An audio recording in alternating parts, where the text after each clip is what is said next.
The ratio of the sums of the first m and n terms of an AP is m square is to n square. Show that the ratio of its mth term and nth term is 2m minus 1 is to 2n minus 1. Basically यहाँ पर कहा गया है कि हमारे पास एक arithmetic progression है जिसके अंदर सम्स का जो रेशो है वो दे रखा है m square is to n square, और हमें शो करना है कि इनकी जो mth टर्म और nth टर्म का रेशो है वो इस तरीके से आएगा।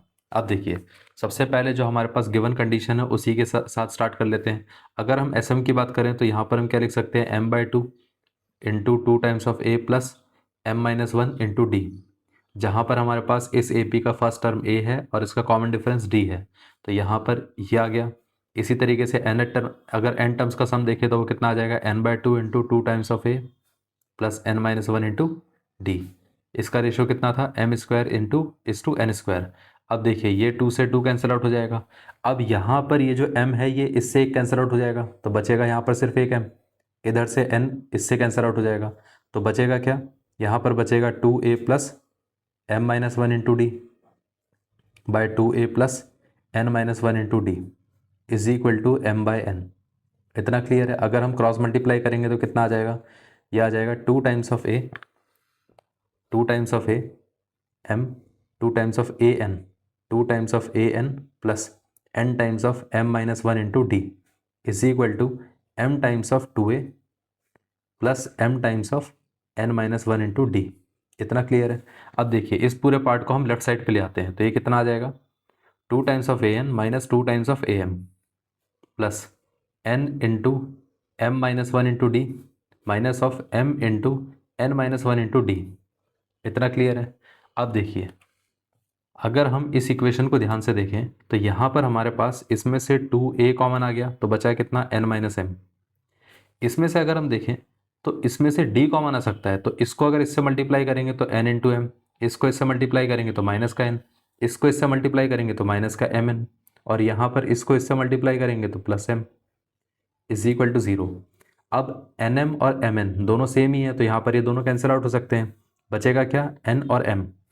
अगर हम यहाँ पर ध्यान से देखें तो n माइनस m कॉमन आ गया, इधर बचा 2a, और इधर से अगर देखा जाए तो माइनस का d कॉमन आ गया, क्योंकि हमने इसमें -1 भी कॉमन ले लिया। जैसे ही -1 कॉमन लेंगे तो यहाँ पर भी n माइनस m आ जाएगा। इतना क्लियर है। अब दोनों में से अगर n माइनस m को हम कॉमन ले लेते हैं, अगर अब दोनों में से हम n माइनस m को कॉमन ले लेते हैं तो आएगा क्या, 2a minus D is equal to 0। अब देखिए अगर यहाँ पर देखा जाए तो या तो ये वाला पार्ट 0 के इक्वल होना चाहिए या तो ये वाला पार्ट 0 के इक्वल होना चाहिए, तब जाके पूरी इक्वेशन 0 के साथ इक्वल होगी। इतना क्लियर है। अब अगर हम इसको 0 के साथ इक्वेट कर देंगे तो n और m की वैल्यू सेम हो जाएगी। इतना क्लियर है, जबकि वो हमें करना नहीं है। और अगर हम इसको इसके साथ 0 के साथ इक्वेट करेंगे तो 2a इज इक्वल टू कितना आ जाएगा, d आ जाएगा। अब मैं इसका आपको लॉजिक बता दूंगा कि n is equal to m क्यों नहीं हो सकता है, ठीक है। अभी हम पहले इस चीज़ को देखते हैं कि अगर ये होगा तो फिर उसके बाद क्या सिचुएशन बन सकती है। अब 2a is equal to d आ गया। अब हमें करना क्या है, अगर हम देखें तो यहाँ पर हमें निकालना क्या था, हमें इसकी mth टर्म और nth टर्म का रेशो निकालना है।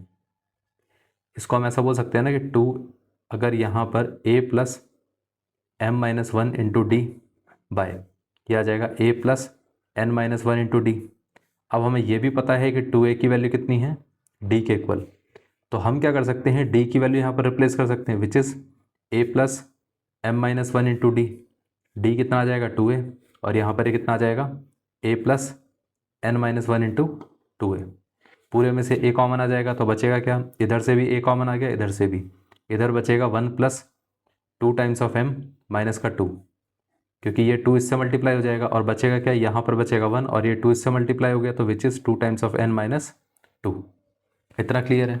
अब ये तो दोनों कैंसिल आउट हो गए, बचा क्या, 2m minus 1 by 2n minus 1, am is to an का रेशो। इतना क्लियर है। तो हम ऐसा लिख सकते हैं कि हैंस प्रूव्ड। ये पार्ट क्लियर हो गया। अब इतना तो क्लियर हो चुका है। अब देखिए मैंने एक चीज़ और बोली थी कि m और n की वैल्यू इक्वल नहीं हो सकती है। क्यों नहीं होगी, अगर m और n की वैल्यू इक्वल हो जाती तो sm बाय sn जो था वो क्या था, m square by n square.